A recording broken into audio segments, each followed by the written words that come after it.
jamana ina ko ka di mɔgɔ ma kudai ko ko sɔngɔ sigi ko fo kɔlɔsili de ka kɛ o de la ko non tɛ ko ni sɔngɔ min yɛrɛ fɔlen filɛ nin ye k'olu ye sanni kɛ k'a to a bɛ nin zaa fɛ koyi sisan ko gouvernement ka wuli ka jɔ kɛ n'a t'a fɛ a ka wari ka taa kara o fɛ nin ko bɛ se ka sigi sen kan cogo min na sɔgɔmada in na nin y'an ka cadeau n'an ka ɲɛfɔli ye an bɛ nin di jɔnni ma Musa Galabu wa Galabu ti koyi nka bɛ Yaoundé a bɛ na ayiwa Musa Galabu ko nin y'i ka sɔgɔmada daraka ye han ni bɛ wari ci i bɛ wari ci na wayala ni bɛ wari da i bɛ wari da na wayala sama mɔnɛ bi maliyɛnw jɔrɔna ko n'u hamina ko dɔn o de la sama mɔnɛ ma fɛn fara a ka wari cili musakaw kan wa a ka nɔgɔn ni Mali wari ci siraw bɛɛ ye a ma da aw ma dɛ sama mɔnɛ bi dɔ fara aw de kunna wari kan ni wari bonisi ye awɔ ni wari bonisi ye kɔni aw ka sanni kɛ ni sama mɔnɛ application ye aw bɛ wari sɔrɔ aw ka compte bonisi la ka daminɛ crédit la abonnement télé fo ka taa se courant ni ji sarali ma aw bɛ bonisi sɔrɔ nin bɛɛ la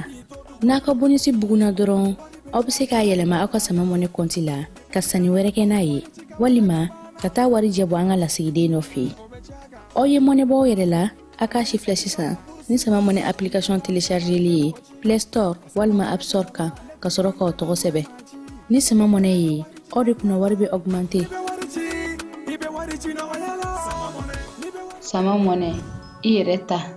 awɔ i yɛrɛ ta ni yɛrɛ ta ye lajɛlen ma aw minnu b'a fɛ ka voyager k'a sɔrɔ a ma degun sɔrɔ a ka voyage kɔnɔna na compagnie de transport Somatra u y'a kanu ka na ni kari kura caman ye kari minnu dilanna norme kɔnɔna na aw ka lafiya kama a suspension wo a climatisation a siège wo n'i ye kari jɔlen ye foyi tɛ jigin kɔnɔ i bɛ se ka don a kɔnɔna na cogo min na Somatra e ka kari Somatra ne ka kari Somatra anw ka kari o hukumu kɔnɔna na kari ninnu bɛ sira ta don ko don Bamako Segu San Moti Kucala ka taa se Sikaso ma Keɲeba Kita o ma ɲina Yoro di Sahel maaw kɔ ka taa se Kolokani Jijeni fo ka taa se Bɛnma ma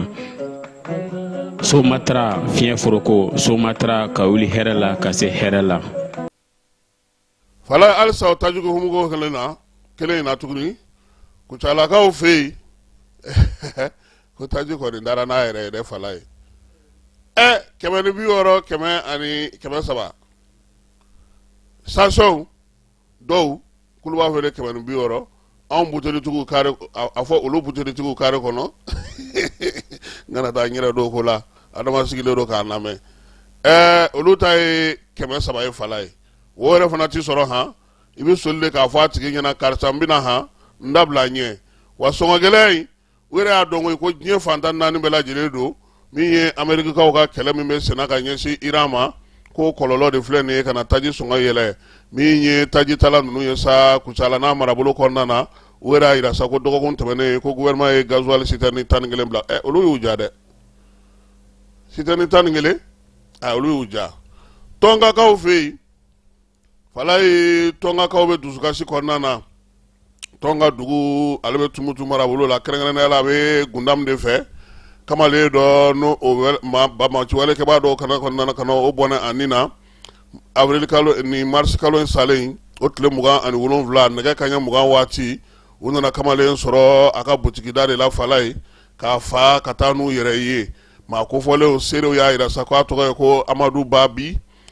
Babi ale dasira k'a da i n'a fɔ Mariamu Sise dasira k'a da cogo min dugudenw y'a jira sa ko kamalen n'o ye Amadu Babi ye sifinw ka tɔn min bɛ yen n'o bolofara bɛ Tɔngakaw fɛ a b'o kɔnɔna na nka nin waati na a fali kun o ma se ka dɔ fɔlɔ waleya in kɔni bɛ Tɔngakaw hakili la jigin dɔrɔn Mariamu Sise min ni nin y'a kalo 4 ale fana fatura taara fa nin cogoya in na novembre kalo kɔnɔna na san 2025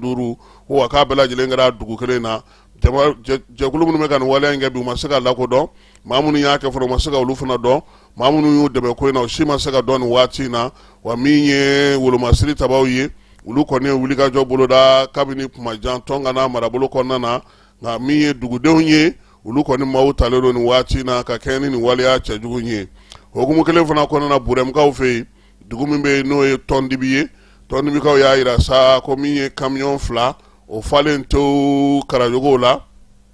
ale kun bɛ k'i bin kɛra olu camion fila bɛɛ lajɛlen kan bamanji wale kɛ b'a fila fɛ Gao ale ni Burem ni ɲɔgɔn cɛ waleya in tɔndibi yɛrɛ bɛ taabɔ ye o commune de kɔnɔna na mars kalo tile 30 de bamanji wale ni wale kɛbaw ye nin wara in kɛ u kɔni taara ni maa caman bolonamina ni nafolo ni musakaw ye maa kelen o jogina a ko in senfɛ min ye waleya in yɛrɛ sa ale kamalen min jogina u y'a ta ka n'a ye Gao dɔgɔtɔrɔso la a ma ɲɛ min kɔ u y'a yira sa k'a fɔ ko a kɔni kun ka furakɛli fɔlɔw bɛ sen na min ye Buremkaw fɛ yen u y'a yira sa k'a fɔ ko a kɔni ka furakɛli fɔlɔw olu kɛra Buremkaw fɛ yen yaasa cogoya min na a bɛ se ka ko bɛ se ka sigi sen kelen kan Burem n'a dugudenw n'a lamini bɛɛ lajɛlen u y'a yira sa ko maa n'i bɛ bɔ i ka sarangana kɛ wolomasiri tabaw la sabula olu de bɛ sira cogoya dɔn yanni k'i fili sira ka ten ka taa n'i yɛrɛ ye ka t'i yɛrɛ di ni bamanjɔlen ni wale kɛbaw ma sabula u ka cidenw u bɛ dugu yɛrɛ kɔnɔna na fala ye Orange Mali kabi sango ale ye denmisɛnnin caman gɛn ka bɔ baara la fala ye gɛnni a sababu kɛra mun ye olu fana m'a bila dagirinda la koyi ko sabula bureau de placement olu de olu ka tali kɛ u bɛ baara kɛ nka kɔnɔna na ye maa minnu bɛ yen ni Orange yɛrɛ olu ta directement na olu ka sɔrɔ ka bon n'u ta u dun bɛ baara kelen de kɛ ninnu ye wuli ka jɔ min kɛ sa k'a fɔ k'u b'o ko ɲɛɲini Orange sina k'a f'u ma ten k'u ka taa ko k'u bɔ baara la u bɔlen baara la u fana fara ɲɔgɔn kan sa ka jɛkulu sigi jɛkulu min n'o ɲɛmaya taara ka di Mati Bagayogo ma ale ka kumalasela ye maa caman b'a kɔnɔ i n'a fɔ Dugure ni Kamisogo ninnu u ye wuli ka jɔ kɛ k'a da tulu la k'a da daba la fala ye inspection de travail maaw olu ye sɛbɛnni kɛ min ye kiiri yɛrɛ taara tribunal de commerce la olu y'a yira k'olu dɔnko tɛ ko in na k'olu tɛ se k'a kiiri tigɛ denmisɛnninw n'u ka suradonbaw komi olu ko k'u tɛ se k'a kiiri tigɛ u ye minɛnw cɛ ka taa n'a ye cour d'appel la fala ye cour d'appel de filɛ ka sɛgɛsɛgɛli kɛ nin ye ko bolo bɛ se ka don sɛbɛn in kɔrɔ ko kisɛ b'a kuma na o la sa ale kɔni ye a ka baaraw bɛɛ lajɛlen kɛ kununko ni Ala sɔnna a ma juma nata ni Orange de jo b'a la walima ni denmisɛnnin 150 de jo b'a la minnu gɛnna ka bɔ baara la ni nin y'a kalo caman ye bɛɛ lajɛlen ni ta ni bila dɔ juma nata nka min ye cour d'appel yɛrɛ kɛlen k'i bolo don a kɔrɔ o ye jigisigi ye sabula min ye fɛn ye tribunal de commerce ye ale yɛrɛ kɔni y'a yira nka n b'a fɔ fana fala ye tribunal de commerce fana bi bi na baara kɛcogo falenna dɛ fɔlɔ u tun bɛ maaw wele sugu kɔnɔnaw la ani juraw kɔnɔ olu fara u ka kiiri tigɛli la sisan a bɛɛ kɛra kiiritigɛlaw yɛrɛ ye fɔlɔ ta baara kɛcogo don u b'a fɔ ko komi aw ye commerçant a b'a ka ko ɲɛdɔn o bɔra a la sisan tribunal de commerce yɛrɛ yɛlɛmana an bɛ taa sibikaw fɛ yen sibiri tɛmɛnen maa minnu ye kalan kɛ n'o ye npogotigiw ye n'u bɛɛ lajɛlen ye kalan kɛ sibi yɛrɛ kɔnɔna na fala ye k'a daminɛ a kun fɔlɔ la fo ka na se a kun kɔnɔntɔnna ma olu ye barosigi kɛ barosigi ye tali kɛ mun kan u ye mun ni mun faamu n'u ka baara kɛcogo an ka taa ye an k'o lamɛn yanni an ka taa donba in yɛrɛ ale kɛnɛ kan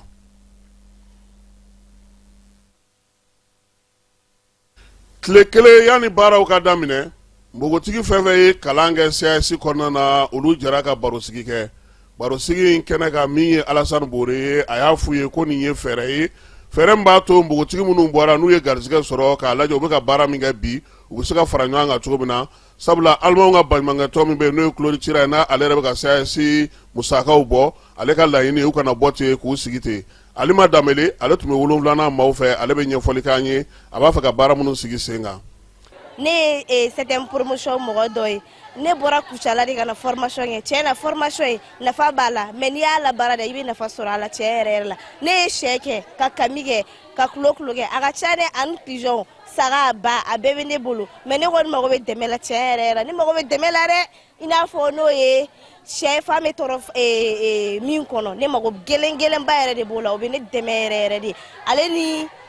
dumunikow fɛnɛ ma nɔgɔ wagati dɔ la moyen ma nɔgɔ yɛrɛ de n'aw ye dɛmɛ kɔnɔ a bɛ diya n ye vraiment merci aw ka formation na ne kɔni formé la hakilina falen sen fɛ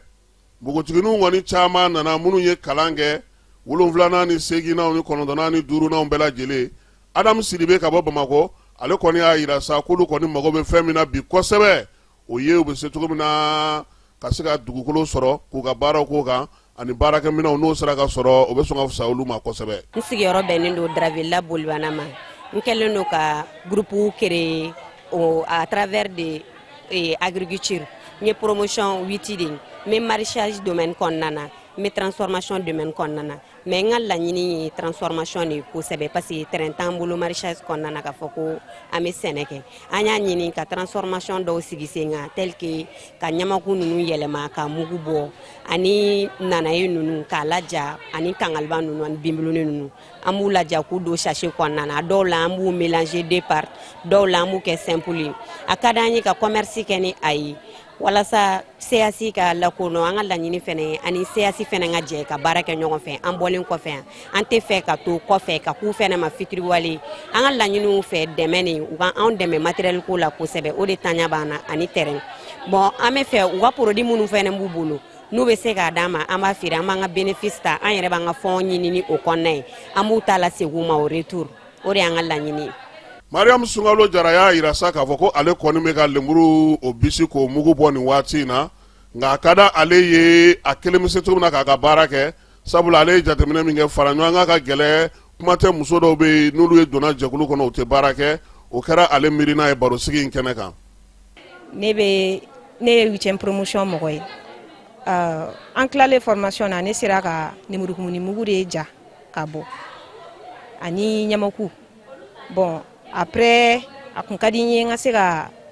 maniyaku fɛnɛ ta kɛ n'o ye banangu ye mais ma se ka banangu sɔrɔ malheureusement banangu sɔrɔli ka gɛlɛ et puis ɲamaku fɛnɛ gɛlɛyara sisan nin wagati in na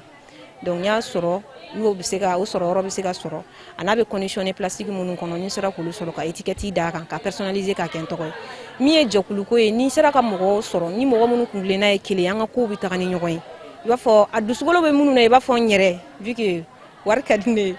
donc n b'a kɛ problème foyi t'a la nka ni o sɔrɔli kɛra problème ye musojɛ a ma nɔgɔn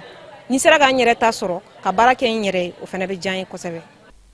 min ye musojɛkuluw ye u ka se ka fara ɲɔgɔn kan nin kalan in kɔfɛ laɲini kɛkun ye o ye o la sa min ye Fatumata Danbele ye ale yɛrɛ min tun bɛ 7nan na ale y'a yira sa k'a fɔ bi bi in na ale bɛ ka juga de dilan ka juga feere nka a ka d'a ye ani maaw ka baara kɛ nka ale yɛrɛ bɛ se ka min kɛ bi ni juga ye o bɛ k'ale nafa kosɛbɛ. Ne ye 7e promotion mɔgɔ dɔ ye promotion kɔfɛ ne sera ka juga de transformation kɛ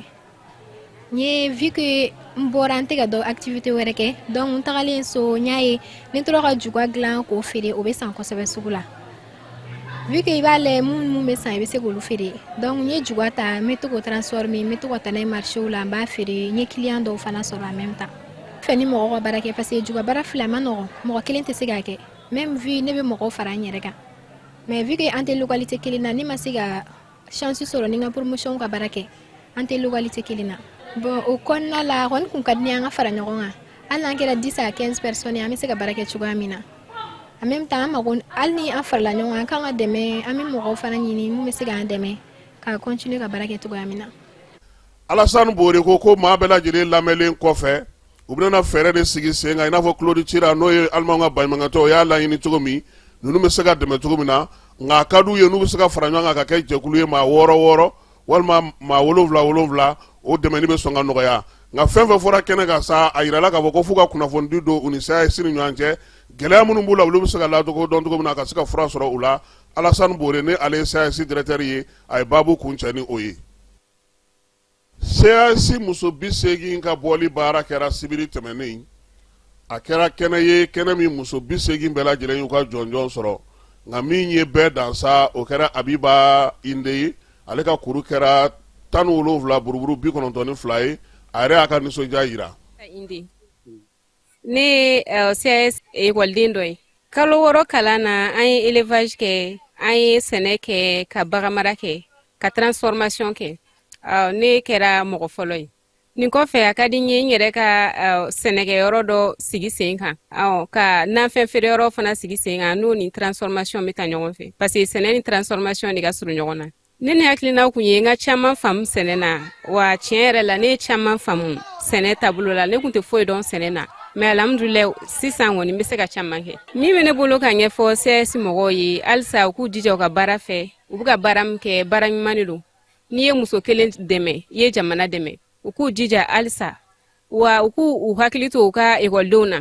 formation u bɛ k'an dege min na u ye caman kɛ nka u k'u hakili to an na parce que caman bɛ se mais a fanga t'u la u ka baara kɛ ka sababu kɛ baara kɛ ko minɛ ye dɔw mago bɛ dɛmɛ na kosɛbɛ